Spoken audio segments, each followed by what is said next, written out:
You mentioned your very particular situation, also security situation of Armenia. Now, Anders Fogh Rasmussen has earlier labeled this your neighbor situation an axis of autocracies. So it's a very difficult geopolitical and geographical situation. How do you deal with the question of security in that environment? To be honest, I wouldn't like to comment on the internal situation of our neighboring countries. But from the other side, as I said, democracy isn't something brought by circumstances to Armenia. I believe it is fully matches with the mentality of our people, and it is a strategy for our government. It is our political belief. It is our political identity as well, because if you would know the record, our political team, the most part of our life, we were fighting for democracy, rule of law, freedom of speech in our country, and now we have opportunity to implement all those values in our country.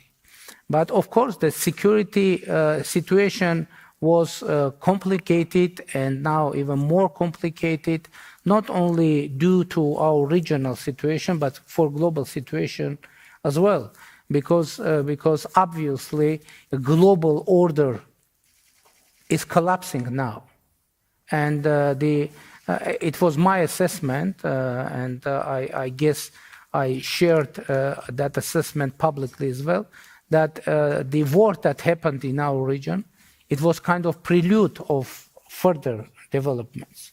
So now the main issue is security.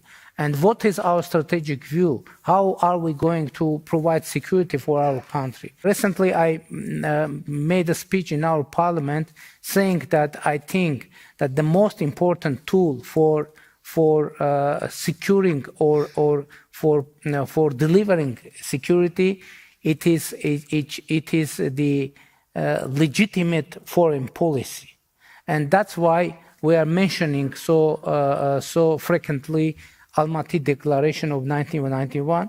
I would like to share with audience what it is. Almaty Declaration. It was adopted by 12 Soviet republics, pointing out two very important ideas. First, Soviet Union stops to exist, and borders, administrative borders between Soviet Union, between Soviet republics become state borders, because Soviet republics are becoming independent countries. So now I think it is very important to know. And in the 6th October in Prague, we had quadrilateral meeting with participation of French president, president of European Council, Azerbaijani president, and myself. And there were two very important agreements reached. First, that Armenia and Azerbaijan recognize each other's territorial integrity and sovereignty on the basis of Almaty Declaration, according to Almaty Declaration, and Almaty Declaration should be a basis for delimitation process of the border between two countries. And now that's why I said that that means that we don't need to create new border between Armenia and Azerbaijan. We need just reproduce the existing border on the ground. So that process is going on, and we hope that we will be persistent on that. The whole conflict on the border, which we have followed over the past month and years, obviously plays against the background of the broader situation of the relationship with Russia and the role of Russia for Armenia. How would you elaborate this currently? You know that Armenia is a member of CSTO, and now also formally we are member of CSTO, but I announced that we have frozen our participation. Will you stay member, or are you planning to leave? It is the topic for further conversation, but it is very important to state the current situation. And the problem and crisis in our relations emerged from that point when Azerbaijani troops invaded into Armenia, and according to the procedures of CSTO, organization and member states should support and help Armenia in this situation. But even after official requests, CSTO refused to make some concrete steps, and actually that is the main reason that we have frozen our participation in all level of CSTO. And now your expectation is that the West steps into the vacuum and provides you with the security? You know, our political position and our policy is to diversify our foreign relations in all spheres.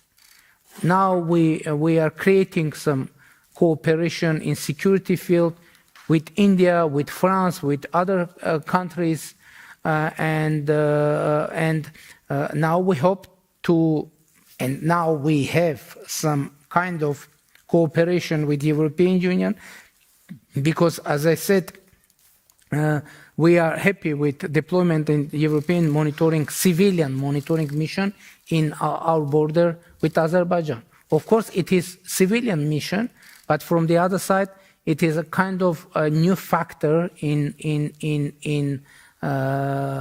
security of our region, and it is first time when European Union somehow is involved in the security agenda of Republic of Armenia. And it comes with a clear expectation to be member of the EU. Now we are looking forward. We are waiting for the decision of European Union to include Armenia into European Peace Facility.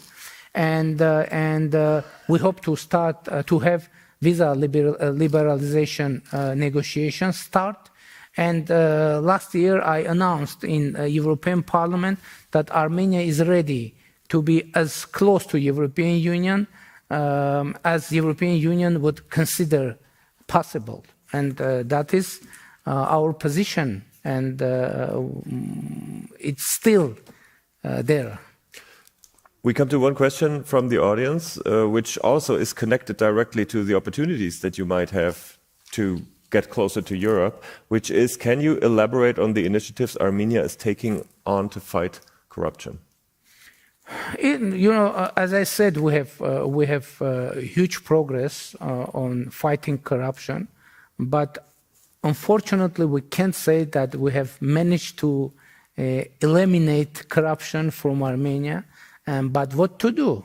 To continue, to be persistent, to be persistent in the democratic reform agenda, and that's why the cooperation with the European Union is of utmost importance for us, because European Union now is our main partner in democratic reform agenda. But we hope that the European Union and United States as well, they will increase the level of supporting us in democratic reform agenda, because, as I said, democracy is a strategy for us, and we need, and we have, by the way, started strategic dialogue with United States in 2019, and now we see the enhancement of our cooperation with the European Union. And recently I mentioned we had a trilateral meeting with United States, European Union and Armenia. And by the way, it was unprecedented format, and we adopted a huge agenda for institutional reforms, for economic reforms, and it is very important that we hope to have more and more support and tangible support from European Union and United States for addressing humanitarian needs of the refugees from Nagorno-Karabakh, which is also very important, because It is a very sensitive and emotional issue for Armenians, obviously, and a humanitarian issue. My last question of this panel will be is the last question of my former panel also. If you could name a year when Armenia would be, in your ideas, a member of the EU, what year would that be? What? What year, if you could make a wish, Armenia could be member of the EU? What year? Yes. This. Okay. Thank you, Mr. Prime Minister. Thank you. Thank you. That's Thank you. Thank you. Thank you very much. Thank you.